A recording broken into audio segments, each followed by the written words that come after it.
Welcome into the Bills Chat halftime show. The Bills trail the Philadelphia Eagles by a score of 13-0. It's been kind of an ugly first half, kind of is an understatement. The Bills have not been able to get much going offensively. They did have one good drive that was set up by a nice deep bomb to Brandon Cooks. Hello, Bills. You're still allowed to throw the ball deep. I want to talk about Brandon Cooks more in a second. But game matters because Josh might die. What's going on, Caleb?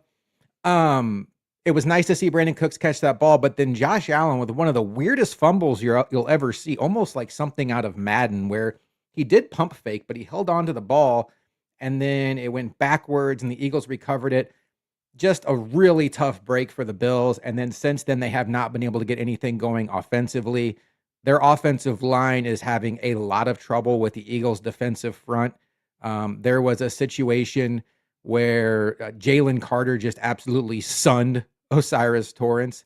As East Melissa's in chat, always love seeing her here. Such a rough one. The fumble was devastating. It sure was. Kyle Borchert, I hate this team so much. And Roy Collins, I hope nobody is surprised by this. And then my daughter Lily, Dad, how would Josh Allen die? Explain. He's not literally going to die, but the way that this game is going, he's going to get sacked a lot. So I don't want to bury the lead here. I did put out in the tweet for this halftime show that I don't know how much this game matters, and this isn't just like coping with it. This is something I put out there yesterday, that if the early games went in a certain way, I don't know that this game really matters for the Bills. And what had to happen in the early games was Patriots beat the Jets and then Browns beat the Steelers. The Browns beating the Steelers was a surprising one. The Patriots beating the Jets, or the Patriots beating the Jets, was not. Yes, if the Bills win today, could they still win the division? I suppose. But did anybody who watched the Patriots today and have seen the Dolphins, even though they won today, do they really think Quinn Ewers is going to go on the road next week into New England and beat the Patriots? I don't. So ultimately, it comes down to, what do you want to have happen for the Bills in the first round of the playoffs? Well, by the Browns beating the Steelers, they have now reopened the window for the Baltimore Ravens to get into the playoffs and be the 4 seed. And that would mean that if the Bills win out, they'd be the 5 seed on the road in Baltimore. Now, a lot of people are not scared of Baltimore. You have Lamar Jackson looking like a much lesser version of himself. Derrick Henry ran for 200 yards and 4 touchdowns last night, and they looked a lot better with Tyler Huntley at quarterback. That is not a team I want to mess with in the playoffs. And if they beat Pittsburgh next week, which I would expect to happen, right?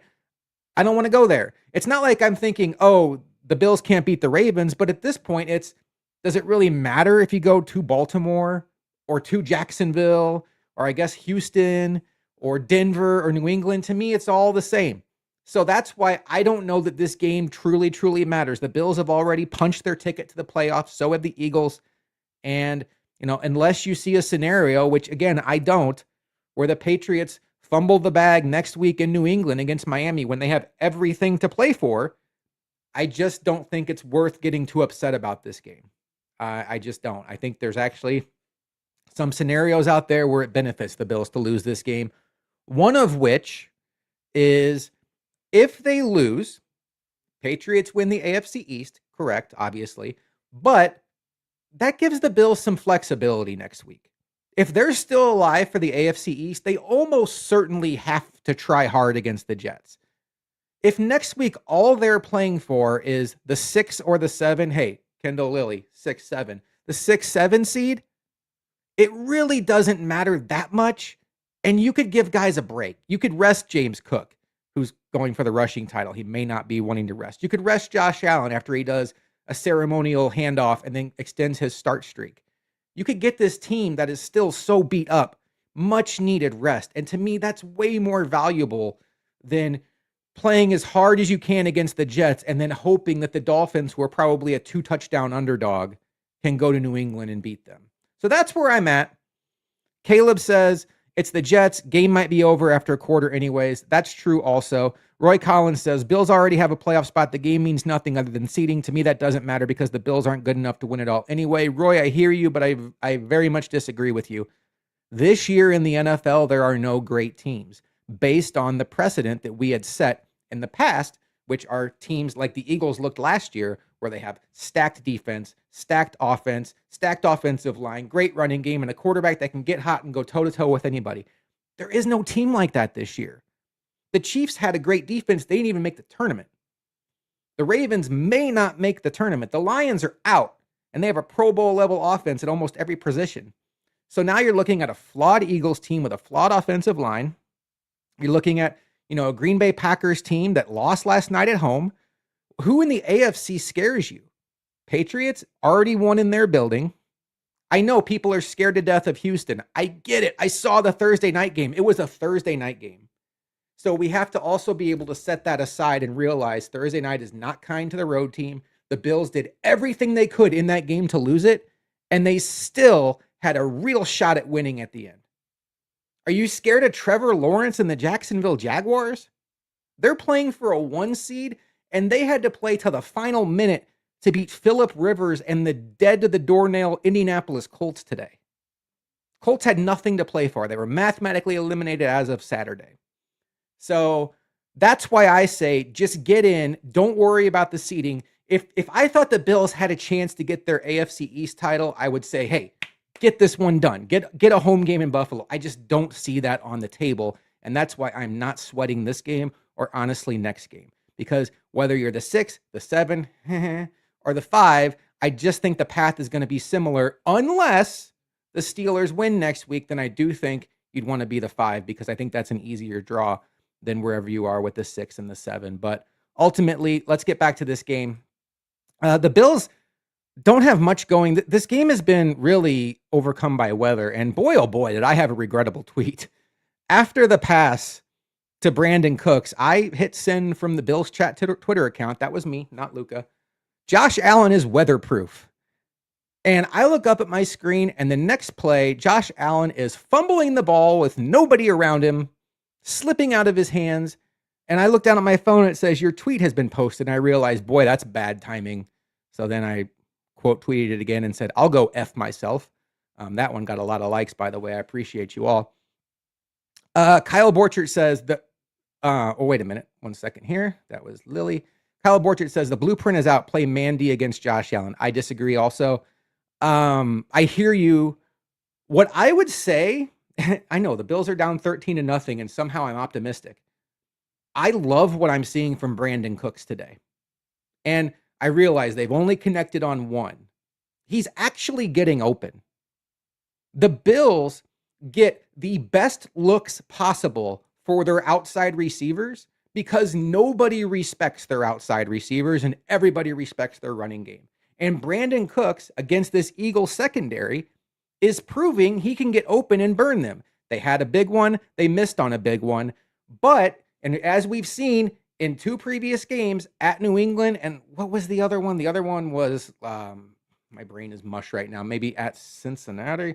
I don't remember. But the Bills, last week against the Browns, excuse me. The Bills have had these shots to Cooks and he just drops it. And I get it. You got to catch the ball, but holy cow. Up until I saw that, I didn't know we had a guy that can get open. I do think a fully healthy Josh Palmer can get open. So I think there is potentially some light at the end of the tunnel for this receiving group. Are Brandon Cooks and Joshua Palmer going to come out there and confuse anybody with T. Higgins and Jamar Chase? Absolutely not. But can they win one-on-one matchups with 8 in the box against cornerbacks that are looking in the backfield thinking it's going to be a run? That might be all the Bills need to win a game that's hanging in the balance. And we've seen today a couple of times that the Bills have had that shot there, and that's good for me. I think that's encouraging. I'm not as much about the result today. To me, the only real bad result is if you get a serious injury. There was a hit on James Cook. Kendall, yes, you can. There was a hit on James Cook where he got flipped up in the air, and my heart sank. I was like, oh, God, we can't lose him, because then I just feel we're cooked. But he went to the medical tent. He seems to be fine. Just get healthy, Bills. Get to the playoffs and go through the Bo Nixes and Trevor Lawrences and, albeit possibly MVP Drake Mays of the world, and get to the Super Bowl. There's no Patrick Mahomes. There's no Joe Burrow, and there may not be a Lamar Jackson in your way if you don't get the 5 seed. So ultimately, I'm just not sweating this game that much. Let's see what Kyle has to say. It sure looks like Philly is just fine with Palmer and Cooks. I agree. I mean, there were 2 big shots to Cooks. One was they connected on, the other one they didn't. If they hit on both of those, that's a bad look for the Philly secondary. And it just, if nothing else, if the Bills can prove that they can get those looks and beat those looks, it can pull defenses out of that defense where they are just stuffing the box and really trying to take away the run. Kendall, Lily, yes, you can come in. They want to come in and say hi to the halftime show. So keys to the second half. It does sound like the weather's clearing up out there. I do think the Bills can run the ball on the Eagles. Stick with the running game. It's still a 2-score game. There's no reason to panic. The Bills do get the ball coming out. I would expect them to stick with James Cook. I don't need to see any more Josh Allen design runs. Slick field, hard-hitting defense, no thank you. NFC opponent, we're playing for seeding. Save those for the next 2 weeks, Josh. No more designed runs today. We're good on that. Brendan Coleman, my guy, is there a chance you see some rest for Bills starters in the second half? Brendan, maybe. I think what you'll see, I don't expect like Mitch Trubisky to start the second half, and I don't think that's what you're alluding to. I think the Bills are going to find themselves in a situation where they're very cautious. I think you could probably make the argument that's what happened with Kincaid today. And I think if something happens to say like Deion Dawkins or Spencer Brown, and they go out and it's like, they're questionable return, it's 50-50, they're going to keep them out because it's just not worth the risk to beat an NFC opponent when all you're playing for truly is seeding. And so that's where I'm at here. Why does Shakir never, ever get sent across the field anymore? You know, Air Gump, when the final curtain comes down on this season, however it ends, whether it's with a Super Bowl parade or a disappointing, frustrating playoff loss, I do think the Khalil Shakir usage is going to be one of the more fascinating talking points about this season. And I think we're really going to have to figure out, did we overrate the player, or do we have an offensive coordinator that doesn't know how to utilize his skill set? I do think the truth might be in the middle, but I agree with you. I don't love the way that Shakir is used or not used in this Bills offense. You think Bernard gets placed on IR after today? I don't know, Nico. He's having such a bad year, and I don't know. He hurts them when he's on the field. He just does. You hate it for him. He's a leader on this team, and I don't know what he gives this team, so I think it's definitely a possibility. Yes, you guys can come in, but the show is about to go off, so you're missing your window here. Anyway, Luca and I'll be back tomorrow morning for Bills-Eagles postgame. Spotify, YouTube, anywhere your postgame will be found. There was no live show this week. Christmas Eve, family time. Again, next week, it's going to be New Year's Eve. Live show is very much up in the air, particularly with what's looking like a very meaningless game against the Jets.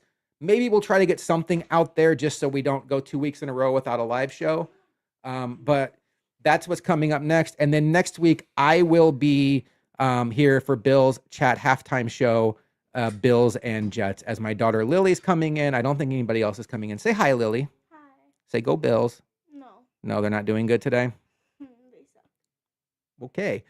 Apparently so. You can't be a leader when you're getting smoked every play. I don't know who you're referring to, Lee. I'm guessing Deion Dawkins, or because Deion Dawkins is not having a good game. He's actually not really having that great of a season, in my opinion. I think it's fine, but not great like I expected him to have. Enjoy the second half. I am Josh McCarty, and I will talk to you all next week on the last regular season edition of the Bills Chat Halftime Show.